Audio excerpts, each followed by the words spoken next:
das Sacras Santas Escrituras, escrito no livro do Apocalipse, o livro das revelações que João recebeu quando estava prisioneiro na ilha de Patmos por causa da administração do Evangelho de Jesus Cristo. Mas nessa noite eu quero dar uma temática a esta palavra que será ministrada. Já foi aqui revelada que a natureza deste culto é um culto de família, mas também um culto de avivamento. O presidente Natan, quando me convidou, disse que era um culto de avivamento. Eu gosto, irmão, de culto de avivamento. Quem gosta aqui de culto de avivamento? Então eu estudei e Deus ele me moviu, ele enviou uma palavra no meu coração para trazer para a amada igreja.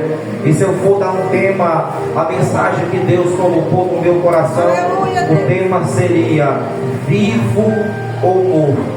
Olha para o teu irmão e repita para ele: vivo ou morto. Eu vou entrar na mensagem, você vai entender porque eu dei esta temática para este texto nessa noite. Agora eu vou deixar de conversa e vou entrar na administração da palavra. Diz as Sacras Santas Escrituras que quem escreveu o livro do Apocalipse foi o discípulo João. João, ele tinha uma promessa de Deus, de Jesus. Jesus chegou para João e disse para João: João, tu serás o único discípulo que não vai beber deste cálice. E o cálice que Jesus estava dizendo era o martírio, porque todos os discípulos, todos os apóstolos de Jesus foram martirizados. Pedro foi crucificado de cabeça para baixo, Tiago foi decapitado, Paulo foi decapitado, Bartolomeu foi esfolado, Lucas foi enforcado, e todos os discípulos foram dissipados e dizimados ao fio da espada. Mas João, o discípulo amado, aquele que era o discípulo da intimidade de Jesus, porque Jesus, irmãos, ele tinha 3 discípulos da sua intimidade. Não é que ele não gostava dos outros, mas ele tinha 3 que ele era mais achegado, irmão, e era Pedro, Tiago e João. Mas dentro desses 3, de Pedro, de Tiago, João era o discípulo da intimidade de Jesus. E Jesus, ele amou tanto o discípulo João que ele já sabia o fim dos discípulos, mas ele disse: tu não vai sofrer o martírio. E João agora ele está pregando o evangelho na Grécia, e os gregos, irmãos, ele pegam João, e agora João é preso por pregar o evangelho. E diz a história, pastor Evandro, que João foi colocado no tacho de óleo fervente. Em um tacho de óleo, irmãos, aquecido em um forno para ser derretido naquele óleo. Quando João é colocado naquele óleo para ser derretido, aleluia, diz a Bíblia que os gregos ficaram olhando, esperando João derreter. Mas passou um espaço de tempo, pastor Evandro, não milagrosamente, mas pela providência da promessa de Jesus, João saiu daquela caldeira de fogo ardente sem nenhum fio de cabelo queimado, porque João, ele tinha uma promessa de Deus. Quando João sai, irmãos, os gregos, eles olharam para João e disseram: esse homem, ele não pode morrer, porque ele é um semideus. Semideus, pastor Evandro, os gregos acreditavam que os deuses da Grécia se desciam na terra, se transformavam em homem, se relacionavam com as mulheres, e ali nascia um homem semideus, metade Deus e metade homens. Quando eles viram João, aleluia, está saindo do tacho de óleo fervente, sofreu dano, ele disse: este homem, ele é um semideus, ele é o filho dos deuses, ele é uma aberração, ele não pode estar no meio de vós.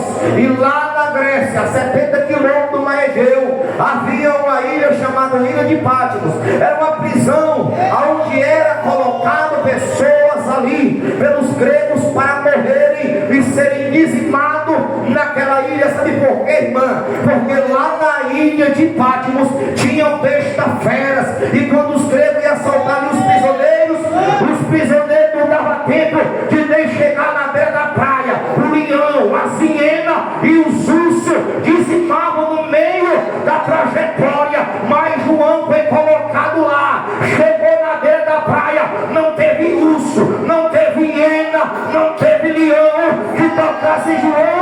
Sabe por quê? Porque João, ele tinha uma promessa de Deus. E quem tem promessa de Deus, irmão, por Deus é guardado, por Deus é dele. Levanta a mão quem tem promessa. Ei, se tu tem promessa, o urso não vai te pegar. Se tu tem promessa, Satanás não vai dizimar o projeto e a promessa de Deus para a tua vida. Eu acredito, presbítero Natan, que quando João chega na ilha de Patmos, os leões se afastaram, as hienas recuaram e os ursos saíram do caminho, porque a mão de Deus estava com João. Aí João chega na ilha de Patmos, irmãos, e ele procura ali um aconchego, e ele fica ali alguns dias. Mas a Bíblia vai dizer em Apocalipse capítulo 1, João estando lá, prisioneiro, dizimado à morte, quando no dia do Senhor, provavelmente no dia de sábado, se eu vou puxar para a teologia da palavra, João estava lá, e ele disse, estando eu na ilha de Patmos, como prisioneiro por causa da administração do Evangelho de Jesus Cristo, no dia do Senhor, eu ouvi uma voz que falava comigo, e a voz disse assim: João, o que tu ouvi e o que tu vê, tu escreve um livro e envia para as 7 igrejas da Ásia. Quando eu me virei para olhar, quem falava comigo, eu vi um semelhante ao filho dos deuses, no meio dos 7 castiçais de ouro. A sua cabeça era branca, como a lã branca como a neve, os seus olhos como chama de fogo, da sua boca saiu a espada de legume, o seu rosto era como o sol na força do resplandecer, a sua voz como de muitas águas, vestido comprido, vestido até os pés, do seu peito, o cinturão de ouro. E quando eu o vi, eu caí dos seus pés como morto, e ele me disse: João, não temas, eu fui morto, eu estou vivo, e aqui estou, eu tenho a chave da morte, e tenho a chave do inferno. Ei, Jesus já venceu, rapaz, Jesus já venceu, ele tem a chave da morte, ele tem a chave do inferno, e ele disse: João, não temas. Aí João se colocou de pé, presbítero Natan. E quando João se colocou de pé, aí Jesus disse: João, o que tu vê, a partir de agora, o que tu ouvir, tu vai pegar um livro e vai escrever logo umas 7 cartas para as 7 igrejas da Ásia. E depois disso, tu vai, o que tu vê e o que tu ouvir, tu vai escrever no livro. Aí João disse: está certo, Senhor. Sabe por quê, irmão? Jesus, ele enviou as 7 cartas das 7 igrejas da Ásia, porque Jesus amava aquelas igrejas. Paulo, na sua segunda viagem missionária, ele passou ali pela Ásia Menor, hoje é a Turquia, ele pregando ali o Evangelho, pastor Evandro sabe mais do que eu, ele fundou ali 7 igrejas. E Jesus amava essas igrejas. A igreja de Esmirna, a igreja de Tiatira, a igreja de Pérgamo, a igreja de Éfeso, a igreja de Laodiceia e as demais igrejas. Jesus amava essas igrejas. E é por isso que Jesus disse: João, tu vai escrever 7 cartas e enviar para aquelas 7 igrejas que estão na Ásia. E aí João disse: está certo. Aí Jesus, ele começa, pastor Evandro, a falar a revelação da palavra para João, e João começa a escrever, irmão, esta Bíblia que você abriu, esse texto que você abriu, foi Jesus falando e João escrevendo. Aí João escreveu para a igreja de Hermina, João escreveu para a igreja de Tiatira, João escreveu para a igreja de Pérgamo, João escreveu para a igreja de Laodiceia. E o que me interessa, sabe o quê? O que me chama a atenção, pastor Evandro, é que cada igreja tinha a sua personalidade. Cada carta era diferente, cada carta tinha um conteúdo diferente. Sabe por quê? Implica em dizer que cada igreja tinha a sua personalidade. Olha para mim nessa noite, olha para mim nessa noite, deixa eu dizer algo para de Deus da sua vida. Jesus me conhece e Ele sabe que eu não sou igual a você, mas o que Jesus tem para mim, Ele e Ele vai falar comigo. O que Jesus tem para você nessa noite, Ele também vai falar com você, porque Ele te conhece por dentro e por fora. Ele sabe quem é você e Ele sabe como você chegou aqui nessa noite. Aí Jesus, no capítulo 3, Ele escreve para a igreja de Sardes, e Ele vai dizer: e ao anjo da igreja, sabe quem é o da igreja? O pastor. E ao pastor da igreja que está em Sardes, escreve isto e diz: o que tem os 7 espíritos de Deus, está falando dele mesmo. Eu tenho os 7 espíritos de Deus e as sete estrelas. Aí ele diz: eu conheço as tuas obras. Irmão, não tem ninguém que conheça você melhor do que Deus. Olha para o teu irmão, procura uma pessoa bem bonita. Se não tiver ninguém, olha aqui, pastor da igreja. Mas diga assim: Jesus te conhece. Diga para ele: melhor do que ninguém. Ele disse: eu sei as tuas obras. A minha esposa me conhece. Ela conhece os meus defeitos, e conhece as minhas falhas, e conhece as minhas qualidades. Ela sabe do que eu gosto, ela sabe do que eu não gosto. Ela sabe qual hino eu gosto, ela sabe qual hino eu não gosto. Ela sabe qual prato de comida eu gosto, qual que eu menos gosto. Ela sabe muitas coisas a meu respeito, mas não tem pessoa melhor para me conhecer do que Deus. E Ele diz: eu sei das tuas obras. Ei, você chegou aqui nessa noite, mas tem alguém que te conhece. Eu olho para você, eu posso ver o seu rosto.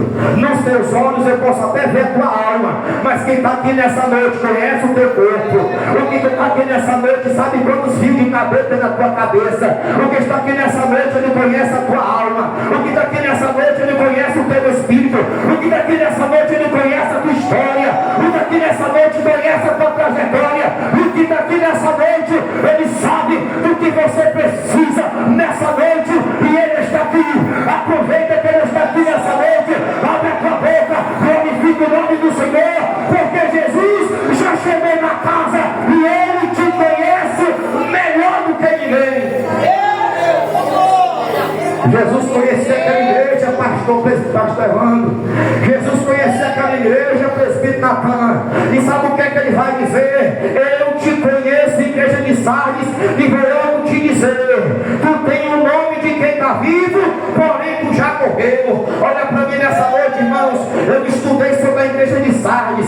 Eu tenho lá em casa o livro dessas igrejas. Fiz um pouquinho de estudo sobre cada igreja. Eu descobri que a igreja de Sardes tinha um templo mais bonito. Na igreja de Sardes, pastor Evandro, os oficiais daquela igreja, os ministros daquela igreja, eram homens formados na lei. Tinha um coral na igreja de Sardes, Natan, um coral grande naquela igreja, bem estruturado. Ali tinha obreiros formados, ali tinha senhoras formadas, senhoras bem vestidas. Ela era uma igreja estruturada. E falando de templo, ela colocava a igreja de Laodiceia no osso. A igreja de Sardes, irmãos, aleluia, era a igreja mais bonita da época. Aleluia. A igreja de Sardes, ela tinha um templo bonito, tinha um coral bonito, os oficiais, os obreiros, tudo bem vestido. Era uma coisa bem organizada, presbítero Natan. Aleluia. Mas quem passava diante da igreja de Sardes dizia assim: pensa na igreja bonita, pensa na igreja abençoada. Aquela igreja aqui é uma bênção. Olha só o templo, olha só aquele coral, olha ali o seu oficial, olha os homens que estão ali em cima, bem vestidos. A igreja está cheia. Mas a igreja de Sardes, ela só tinha o nome de quem estava vivo. Jesus disse: tu tem o nome de quem está vivo, mas tu já morreu faz tempo. Olha para mim nessa noite, tem muita gente que está na igreja, levando na igreja, cegando na igreja, está no conjunto. Não que seja o caso dessa igreja aqui, mas tem muita gente pensando que está vivo, mas já morreu, Natan. Tem muita gente vivendo que aparência dentro da igreja, vem para a casa do Senhor, não adora, não glorifica, não sente a presença. A pessoa tem a Bíblia de crente, tem a calça de crente, tem o vestido de crente, anda aqui de crente, fala aqui de crente, congrega na igreja de crente, mas já morreu há muito tempo, está vazio da presença de Deus, está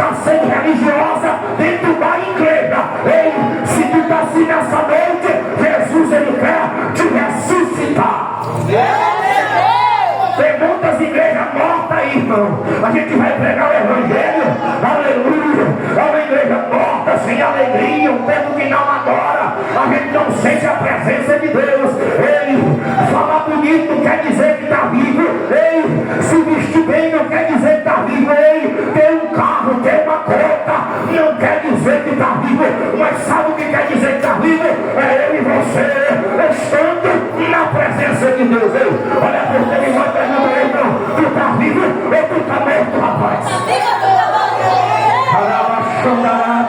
Tem outro crente pensando que está vivo, mas vai morrer. Mas Jesus quer te levantar, Jesus quer te encher da presença, Jesus quer te colocar de pé para te usar, rapaz. Oh glória, crente, irmãos, subiu dentro da igreja, crente subiu, morto vivo, aleluia, andando, mas não tem vida. Ei, mas Jesus tem vida. Jesus disse para a mulher samaritana: ei, se tu soubesse quem fala contigo, eu te dava uma água que se tu bebesse dela, aleluia, tu nunca mais voltaria a ter sede, porque dela jorra um rio para a vida, e quem dá vida ainda é Jesus. E Jesus tem água para te dar vida. Jesus quer te colocar de pé, quer encher da presença, rapaz. Glória, eu estive pregando, irmãos, nesses últimos dias, depois que eu deixei de ir à igreja, o Senhor, o pastor, me abençoou no ministério da palavra. A gente tem saído por aí afora, tá falando, é tempos bonitos, tempos grandes, cheio de cadeira, cheio de gente, o dízimo é alto, pessoa de carro bonito, mas quando a gente chega na igreja, se sair vazio, se entrar, irmãos, vazio, aleluia, sai morto, porque lá não tem a presença de Deus. Mas Jesus, ele habita, não igreja bonita, não igreja